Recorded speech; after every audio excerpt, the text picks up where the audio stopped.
What is the ideal scenario for the new Pac-12? How can this new conference set itself up perfectly to dominate Group of Five football and make a name for itself in the new landscape of the college athletics world? Folks, I'm going to break it all down today. This is the Let's Run podcast.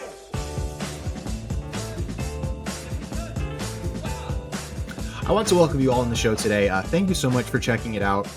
Please do like and subscribe to the YouTube channel. We are growing an audience here, working on my content. I want you guys, because I'm still pretty new at this, I've been in the podcasting space for a while, but the specific YouTube space is kind of new to me. So I really would appreciate it if you would let me know what you think about the videos down in the comment section. Criticisms, advice, constructive criticism, whatever you got, I would love to hear what you have to say.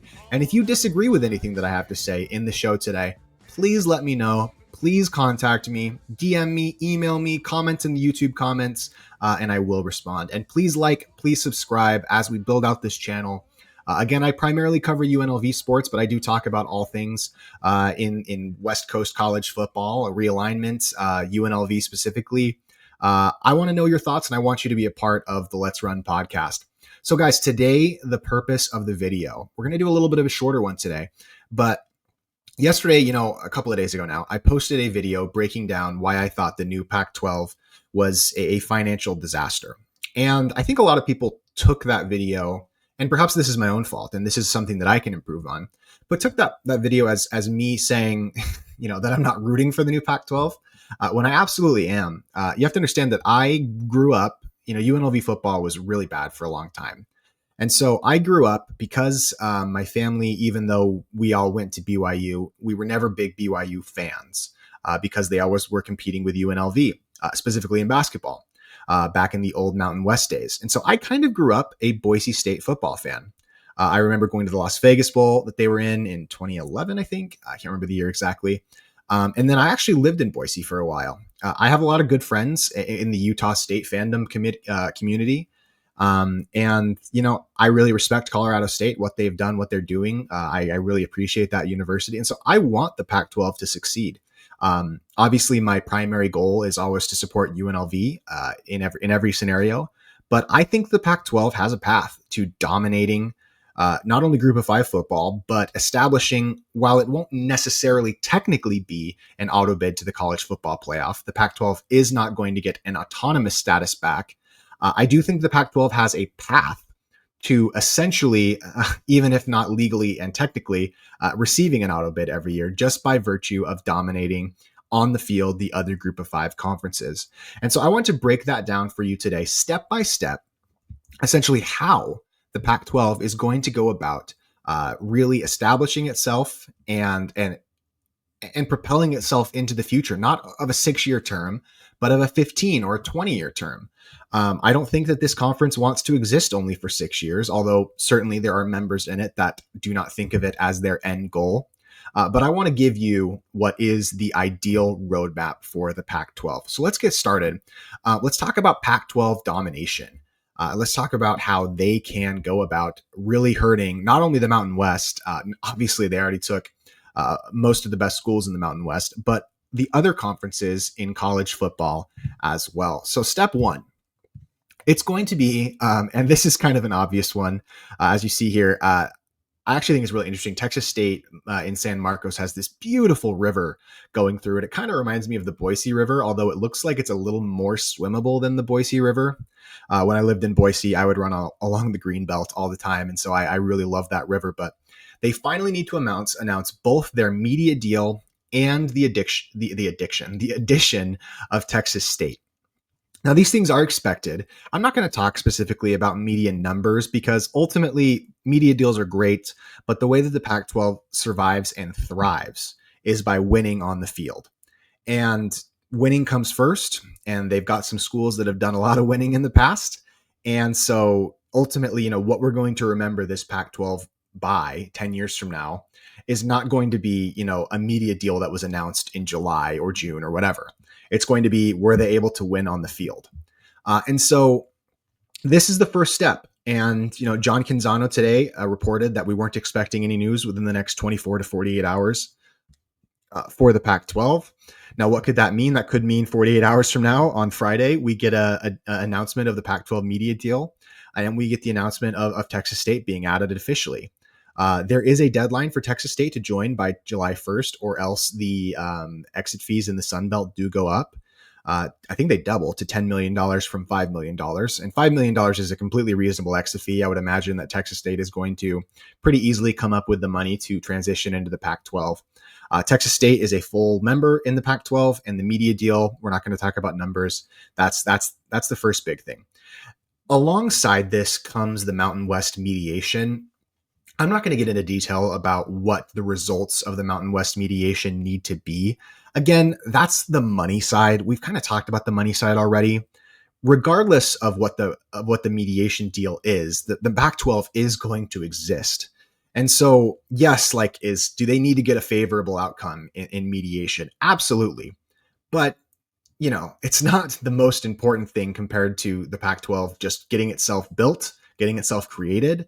And the mediation is going to be what the mediation is going to be. Hopefully, as a UNLV fan, I'm hoping that the mediation is such that UNLV, at the very least, can get as much of its promised revenue and payouts as possible from the Mountain West. A part of me still kind of hopes that, if the Mountain West is going to get kind of screwed over, I hope they get really screwed over in mediation so that UNLV is kind of forced to join the Pac-12, which would be the best scenario for everybody. But we're not going to spend our time on that. But this is the first step. I know it's frustrating for Pac-12 fans that this hasn't been announced yet. I would just say that, there's a lot of moving parts here, and they're under no technical deadline, with the exceptions of the deadlines that they seem to be creating for themselves.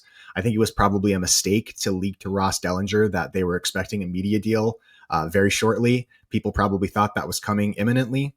And so, the Pac-12, whether it be J.D. Wicker at San Diego State, seems to put itself in positions where it seems like news is coming out, but then it doesn't. And so I would just say, be patient. They're going to announce Texas State. They're going to announce a media deal, regardless of the result of mediation. The conference will exist, so that's not going to fundamentally change things. And the first step is just to announce Texas State and the media deal, so that we can move on to the next step. And the next step, there might be some Pac-12 fans that kind of roll their eyes at this or talk about this, but these schools are surrendering revenue to the Mountain West. They are going to have to make some sort of payment to the Mountain West. So this is kind of something that I haven't seen other people talk about that I think is a good idea for the Pac-12.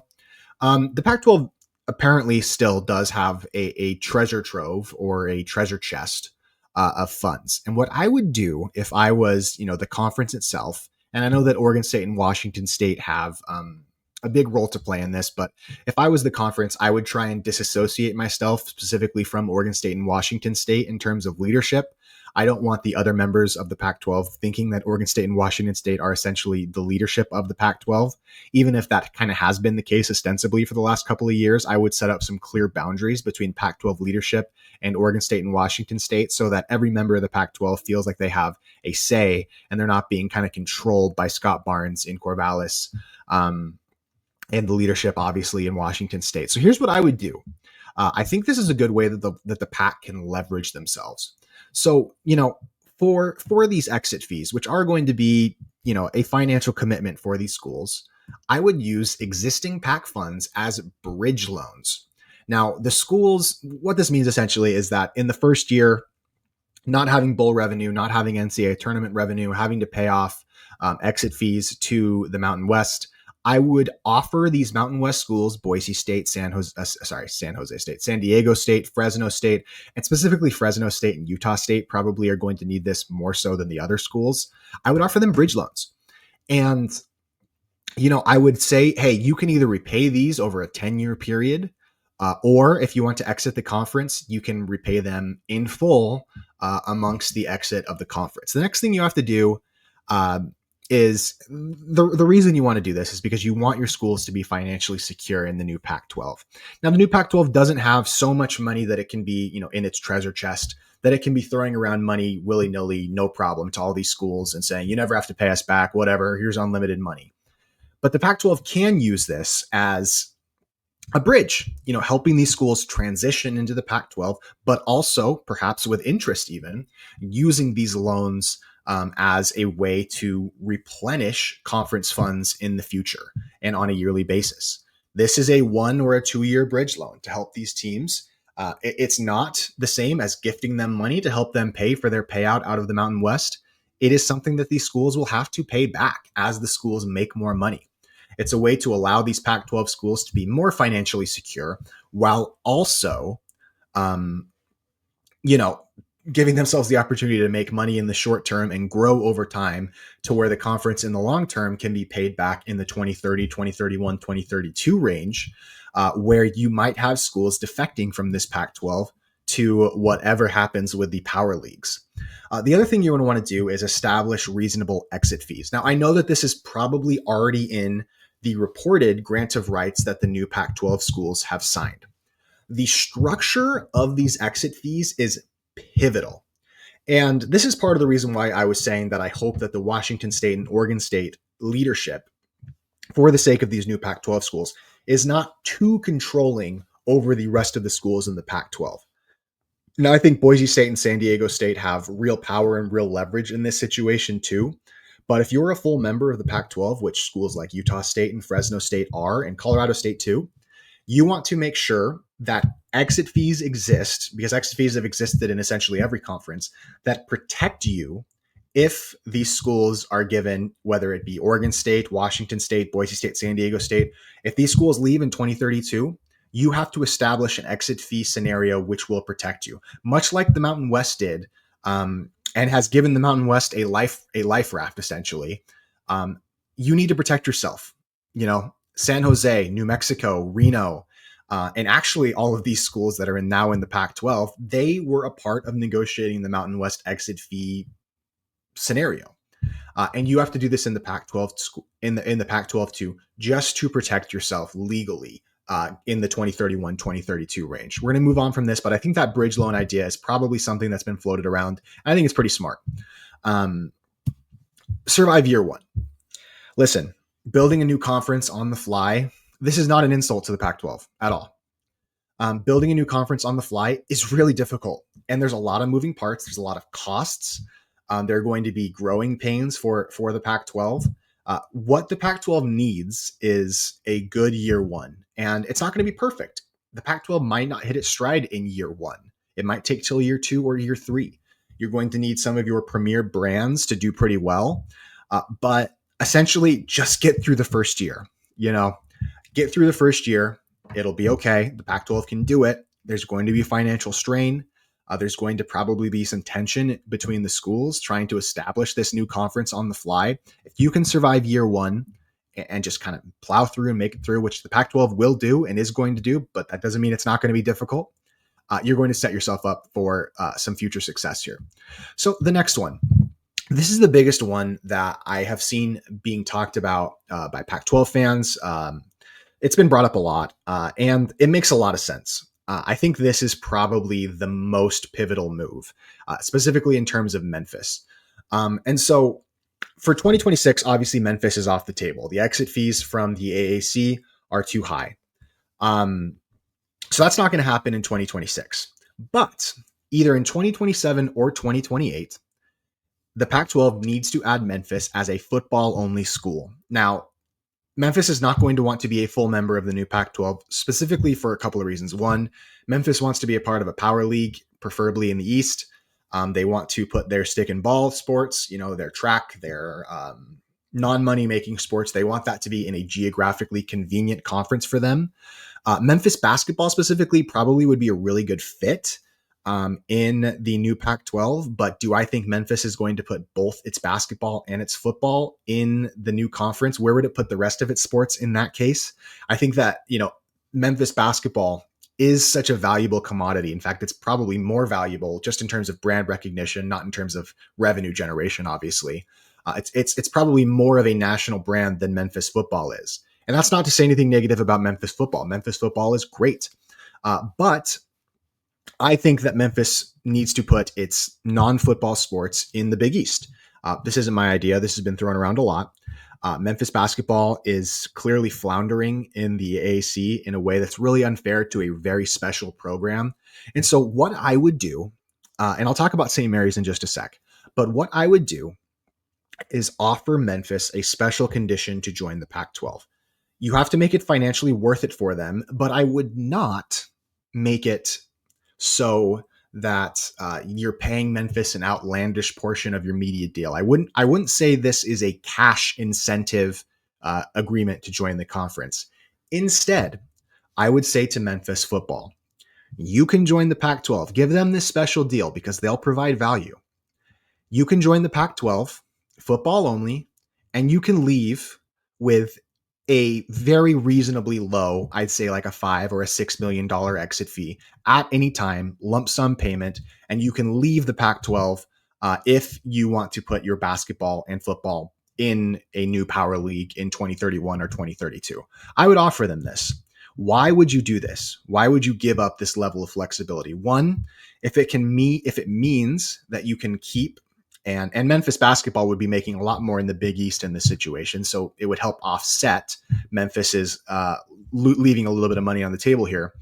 If you can offer them flexibility and a little bit of cash, if you can offer them flexibility and a little bit of cash and the ability for Memphis, which I do think would be attractive to the Big East, to joining as a basketball and all sports member besides football, I think that puts Memphis in a really good position. It gives them flexibility to leave. It really strengthens the new Pac-12. It helps their football program, which is better than it has, a reputation for, even though it has a pretty good reputation. I'm not trying to say that they're not a good football school. They're a very good football school. There's a reason why they're maybe the most valuable group of five brand, or at least among the most valuable group of five brands. I think that offering Memphis this financial flexibility, hey, come to the Pac-12, you can leave with a very small exit fee, and you can put your other sports in the Big East. Now, this would take the Big East playing along, but do I think they would? Yes.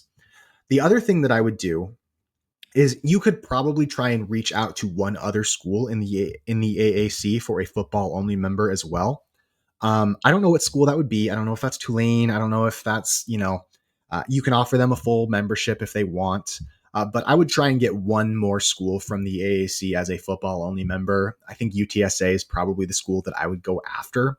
I'm not saying that's as realistic because, where would UTSA put the rest of their sports? But I think expanding your Texas footprint a little bit, football only, would be very smart. The last thing that I would do in this section is I would add St. Mary's immediately as a basketball only member. I would not give them the same sweetheart deal that Gonzaga is getting by getting football revenue from the Pac-12, but the Pac-12 needs to make as much money as quickly as possible. Does St. Mary's have some issues? Yes. They have a very small gym, and their success is really tied to Randy Bennett as their head coach, but the Pac-12 needs money quickly. What does St. Mary's do? They make it to the NCAA tournament. Is Randy Bennett still there? Yes, he is. Add St. Mary's. It'll be a great addition. It'll help strengthen a basketball conference that is already incredibly good. It keeps the St. Mary's Gonzaga kind of rivalry. It's regional. And while I understand that there are some concerns with St. Mary's, perhaps you could put some conditions on their membership of maybe adding more seats in their auditorium, or, just you want to feel comfortable that St. Mary's has a succession plan after Randy Bennett leaves that program at some point in the future. But I think this is the right step. St. Mary's can help you make NCAA tournament revenue sharing. They can add another member to your basketball conference that will help out with scheduling. This is the right call. St. Mary's immediately, Memphis 2027, 2028, football only, one other AAC school, probably UTSA if you can pull it off. That is a really tough shot to the AAC. That is a very good basketball conference that will help distinguish the Pac-12 from the other conferences. So here's the goal I have for the Pac-12 to really establish itself. And this is not an easy goal because college football has a lot of different variables and it's very difficult to predict kind of what's going to happen in the future. But in a 6-year media deal from 2026 to 2032, I think that the goal of the Pac-12, and I think this is a realistic goal. I think they can do it. Will they do it? Hopefully not, because I'm hoping UNLV and other schools can kind of take their limelight a little bit. But can they do this? Yes. I think the goal is to make the college football playoff 4 times in this likely 6-year media term. Whether that's Boise State, that could be Oregon State, perhaps San Diego State gets its head out of its rear and fixes its football program because they play in an incredible stadium and they have a good football history of success. Maybe Washington State, who has shown some real power in football in the past. Maybe it's Colorado State. I don't think that Jay Norvell is the person to do that. I apologize. This logo doesn't have Utah State on it. That was not purposeful. But Bronco Mendenhall's a really good football coach, guys. I think they have to make it 4 times in the 6-year media term. 3 is probably good enough, maybe, but you really have to, if you can in your 6-year media deal, make it more often than not, more than half the time, that's really valuable. And I think that's going to set the Pac-12 up in terms of the brand that it's trying to build. So here's kind of the last big one. In this scenario, the Mountain West is pretty much drawing dead by 2032. They're not going to have a lot of money. Obviously, all of the funds from the creation of the new Pac-12 will have been dried up by then. I do not think in this scenario that you need to take any other members from the Mountain West. I would just pick off UNLV in 2032. Again, UNLV is trying to get to a power league. I get if you think that that's unrealistic, that's UNLV's goal. In this scenario, we're assuming, and I'm sure a lot of Pac-12 fans are perfectly okay with this assumption, that UNLV is not going to go to the power leagues. But the city of Las Vegas is just inherently valuable to the Pac-12. It's why UNLV has been has been the target for the Pac-12 during all of this. Picking off UNLV from the carcass, the remainders of the Mountain West in 2032 is a very good idea. In this scenario, Air Force would depart for the American with other military academies. You would see the Mountain West do some sort of merger probably at this point. Air Force belongs with the other military academies. Obviously, I'm very happy to have them in the Mountain West because they're a very good program. But in this scenario, the leftover schools probably do some sort of merger. I don't know if that's with the American, which would be very good for them, or if it's with Conference USA. I'm not sure what that looks like, but I think if you lose Air Force and UNLV, it's going to be very difficult unless UC Davis and Sacramento State turn into football juggernauts. Which, if they do, if Sacramento State specifically can be independent and turn itself into a very good college football program, I wouldn't mind them as a PAC target either. And then, if the ACC disbands completely, and there are only 3 power conferences, or perhaps there's only 1 and it's just a giant super league, you're trying to get Stanford and Cal to return to the new Pac-12. Now, is that going to happen? I don't know. Who knows? You're just trying to put yourself in a position.